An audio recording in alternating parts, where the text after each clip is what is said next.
शाम के 4 बजने वाले हैं और 4 बजे की 40 ब्रेकिंग न्यूज में इस वक्त की पहली ब्रेकिंग न्यूज। पंजाब के स्वास्थ्य मंत्री विजय सिंगला भ्रष्टाचार के केस में गिरफ्तार हो गए हैं। सिंगला पर अधिकारियों से कमीशन मांगने का आरोप लगा था। बताया यह जा रहा है कि शिकायत के बाद आज सीएम भगवंत मान ने विजय सिंगला को मंत्री पद से बर्खास्त कर दिया और बर्खास्तगी के थोड़ी देर बाद ही एंटी करप्शन ब्यूरो ने विजय सिंगला को गिरफ्तार भी कर लिया। 4 बजे की अगली ब्रेकिंग न्यूज। विजय सिंगला पर अधिकारियों से ठेके पर 1% कमीशन मांगने का आरोप है और भ्रष्टाचार में लिप्त होने की भी शिकायतें आ रही थी। विजय सिंगला के भ्रष्टाचार में लिप्त होने के पुख्ता सबूत सामने आए। मुख्यमंत्री भगवंत मान ने विजय सिंगला को मंत्रिमंडल से बाहर करने का ऐलान करते हुए कहा कि हम 1% भ्रष्टाचार बर्दाश्त नहीं करेंगे। जनता ने बहुत उम्मीदों के साथ आम आदमी पार्टी की सरकार बनवाई है, उस उम्मीद पर खरा उतरना हमारा कर्तव्य है। 4 बजे की अगली ब्रेकिंग न्यूज। पंजाब के मंत्री विजय सिंगला के बर्खास्तगी और गिरफ्तारी को लेकर के अरविंद केजरीवाल ने सीएम मान की तारीफ की है। ट्वीट करके कहा, आज पूरा देश भगवंत मान की तारीफ कर रहा है। आम आदमी पार्टी के भ्रष्टाचार के खिलाफ जीरो टॉलरेंस नीति है। माना जा रहा है कि अब से थोड़ी देर में अरविंद केजरीवाल एक प्रेस कॉन्फ्रेंस भी कर सकते हैं। 4 बजे की अगली ब्रेकिंग न्यूज। ज्ञानवापी मामले में आज की सुनवाई में दोनों पक्षों को सुनने के बाद अब अगली तारीख दे दी गई है। अब 26 मई को वाराणसी की जिला अदालत में सुनवाई होने वाली है। दोनों पक्षों के सर्वे रिपोर्ट की भी कॉपी दी जाएगी। रिपोर्ट पर आपत्ति जताने के लिए 1 हफ्ते का वक्त दिया गया है और आज वाराणसी जिला जज की अदालत में इस बात पर सुनवाई हुई कि किस याचिका पर पहले सुनवाई हो।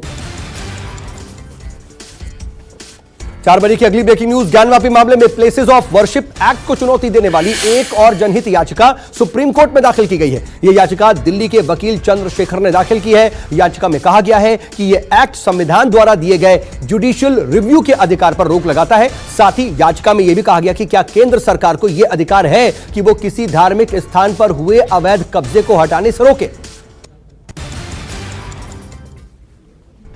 4 बजे की अगली ब्रेकिंग न्यूज। कुतुब मीनार में पूजा करने की मांग पर दिल्ली के साकेत कोर्ट में आज सुनवाई हुई। कुतुब मीनार पर 9 जून को अब आदेश सुनाया जाएगा।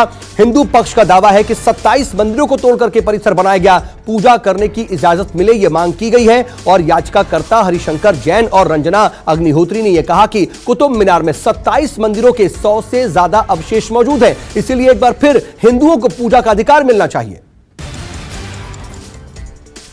अगली ब्रेकिंग न्यूज। कुतुब मीनार परिसर में पूजा की अनुमति वाली याचिका का एएसआई ने विरोध किया। एएसआई ने कहा कि ऐसा कोई अधिकार नहीं दिया जा सकता। भारतीय पुरातत्व सर्वेक्षण विभाग ने याचिका का विरोध करते हुए कहा कि कुतुब मीनार एक स्मारक है और इस तरह की संरचना पर कोई भी मौलिक अधिकार का दावा नहीं कर सकता है। अगली बड़ी खबर। ज्ञानवापी और कुतुब मीनार के अलावा ताजमहल पर भी तकरार जारी है। उरई के संत मत्स्येंद्र गोस्वामी ने आरोप लगाते हुए आज ताजमहल परिसर में देवी देवताओं की तस्वीरों का अपमान होने की बात कही। मत्स्येंद्र गोस्वामी ने चेतावनी में यह कहा कि अगर शौचालय के पास से देवी देवताओं की तस्वीरों को नहीं हटाया गया तो वो अनशन करेंगे। अभी तक देखा गया कि सारी पार्टियों में आपस में सेटिंग होती थी। अपनों को पकड़ना तो दूर, ये एक दूसरे के नेताओं के खिलाफ भी एक्शन नहीं करते थे। पहली बार ऐसा हो रहा है कि कोई पार्टी अपने खुद के लोगों के भ्रष्टाचार के खिलाफ भी एक्शन ले रही है।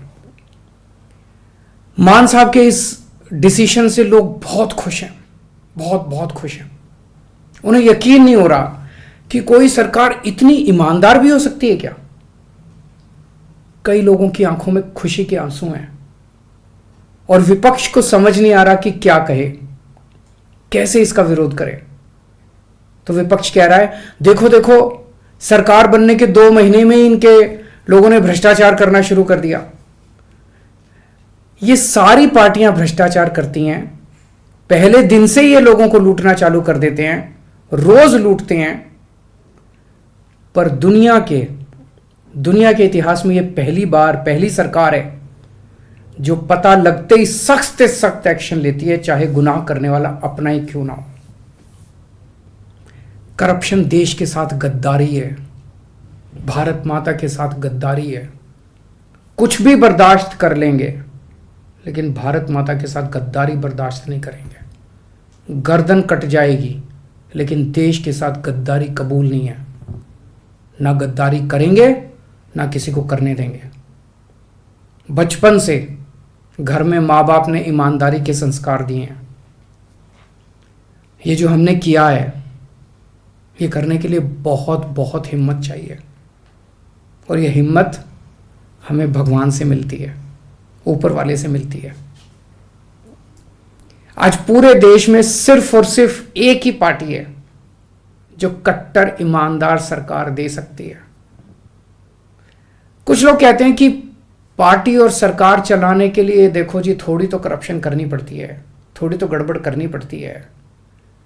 आम आदमी पार्टी ने यह साबित कर दिया कि पार्टी और सरकार बिना भ्रष्टाचार के ईमानदारी से भी चल सकती है। भारतीय राजनीति बहुत खराब हो गई है, बहुत बहुत दूषित हो गई है। भारतीय राजनीति में आम आदमी पार्टी एक नई शुरुआत है, ईमानदारी और देशभक्ति की शुरुआत, एक सुनहरा भारत बनाने की शुरुआत। भारत माता की जय, जय हिंद। तो आप सुन रहे थे अरविंद केजरीवाल को। उन्होंने मीडिया के सामने आकर के अपनी बात रखी। दरअसल उन्होंने बड़ी बातें की हैं। पंजाब में जो कुछ हुआ है उसको लेकर के भगवंत मान ने अपने ही मंत्री को बर्खास्त किया, उस पर वो ये बात कह रहे थे। आगे बढ़ते हैं 4 बजे की 40 ब्रेकिंग न्यूज में। अगली ब्रेकिंग न्यूज का रुख कर लेते हैं। द्विपक्षीय बैठक में जो बाइडेन ने पीएम मोदी की तारीफ की। कहा पीएम नरेंद्र मोदी और अमेरिका साथ मिलकर के बहुत कुछ कर सकते हैं और करेंगे भी। मैं हमारे सबसे करीबी अमेरिका भारत साझेदारी बनाने के लिए प्रतिबद्ध हूं। जो बाइडेन ने यह भी कहा कि बड़ी आबादी के बावजूद भारत ने कोरोना पर लोकतांत्रिक तरीके से काबू पाया, जबकि चीन फेल रहा। अगली ब्रेकिंग न्यूज, पीएम मोदी और जो बाइडेन के बीच टोक्यो में द्विपक्षीय बैठक हुई। रूस और यूक्रेन जंग की रणनीतिक साझेदारी समेत कई मुद्दों पर इसमें चर्चा हुई। बैठक में पीएम मोदी ने कहा कि भारत और अमेरिका की रणनीतिक साझेदारी सही मायने में एक विश्वास की साझेदारी है। कई क्षेत्रों में भारत अमेरिका के बीच विश्वास के रिश्तों को मजबूत किया गया है। पीएम मोदी ने कहा कि हमारे बीच व्यापार और निवेश में भी लगातार विस्तार हो रहा है। अगली breaking news, PM Narendra Modi ने क्वाड सम्मेलन को संबोधित किया। इस दौरान पीएम मोदी ने कहा कि टोक्यो में मित्रों के बीच होना सौभाग्य की बात है। पीएम मोदी ने कहा कि क्वाड का स्वरूप बेहद प्रभावी है। सभी सदस्य हिंद प्रशांत क्षेत्र में सहयोग बढ़ा रहे हैं। क्वाड ने कम समय में अहम जगह बनाई है। 4 बजे की अगली ब्रेकिंग न्यूज, बाइडेन ने चीन की बढ़ती दादागिरी पर आज निशाना भी साधा। बाइडेन ने कहा कि हिंद प्रशांत क्षेत्र में स्थिरता जरूरी है। अमेरिका की चीन को खुली धमकी भी इस दौरान सामने आई। ताइवान पर हमला किया तो देंगे जवाब, बाइडेन बोले। ताइवान को सैन्य मदद भी देगा अमेरिका।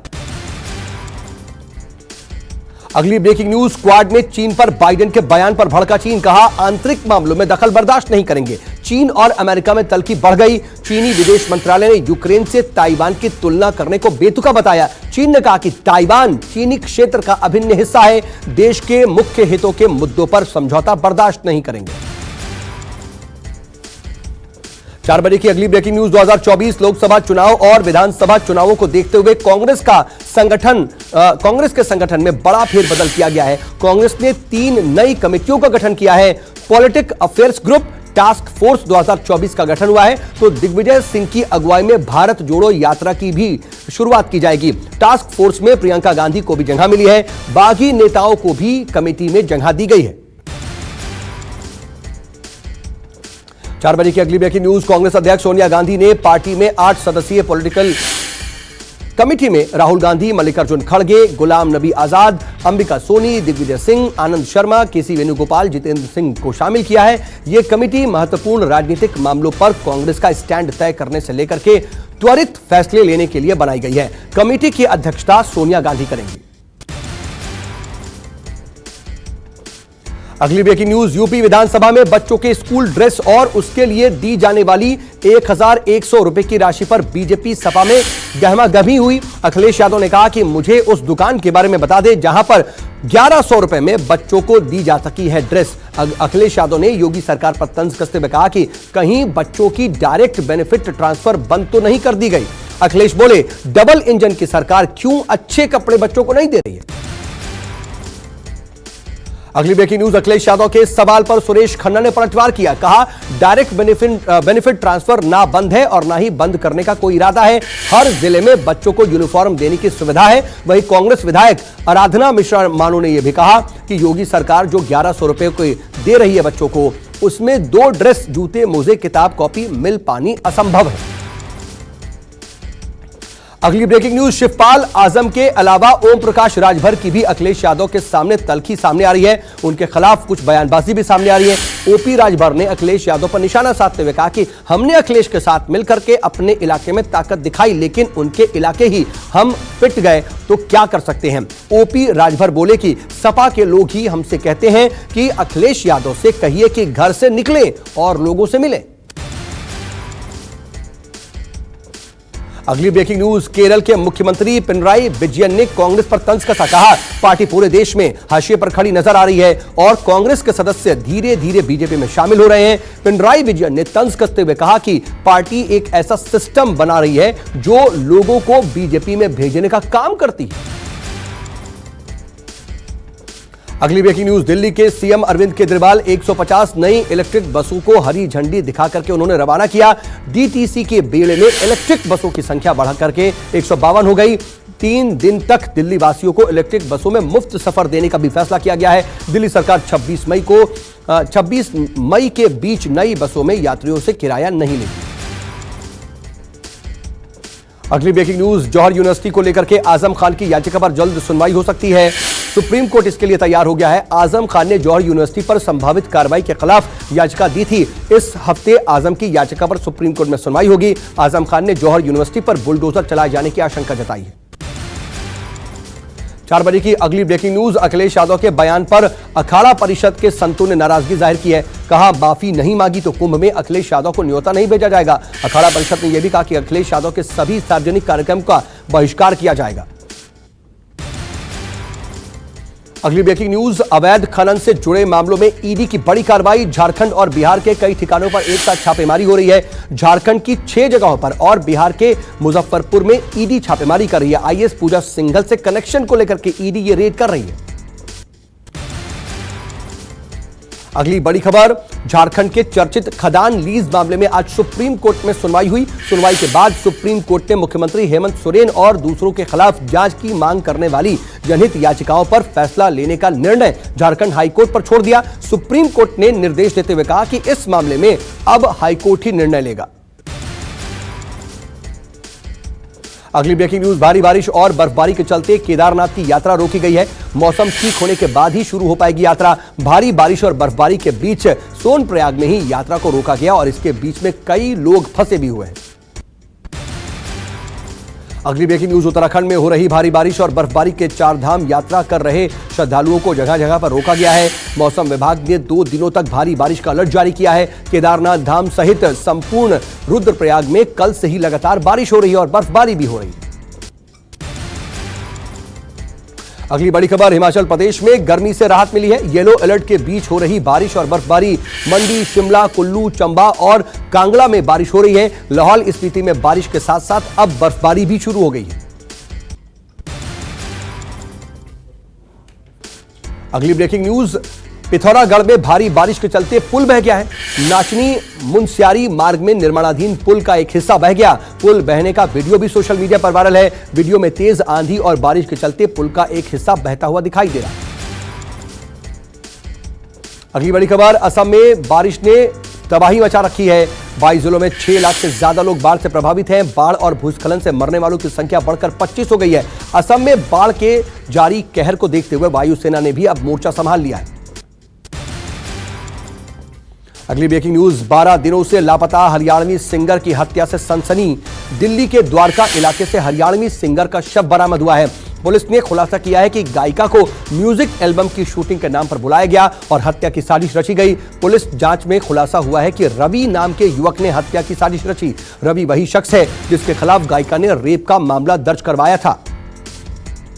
अगली बड़ी खबर, लोनावला के जंगल में ट्रैकिंग करने गए दिल्ली के इंजीनियर फरहान का शव पाया गया है। फरहान लोनावला में नागफणी के जंगलों में लापता हो गया था। 20 मई को अपने परिवार और दोस्तों के संपर्क में था, उसके बाद से वो लापता था और उस वक्त उसने कहा था कि अगर मैं अगले 3 या 4 घंटे तक संपर्क नहीं करता तो मेरी तलाश के लिए किसी को भेज देना।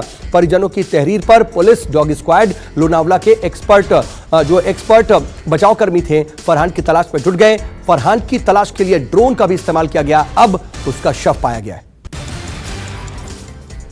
अगली ब्रेकिंग न्यूज, कानपुर में नाबालिग का धर्म परिवर्तन का मामला सामने आया है। नाबालिग का धर्म परिवर्तन करा करके 30 साल की महिला से निकाह करवाया गया।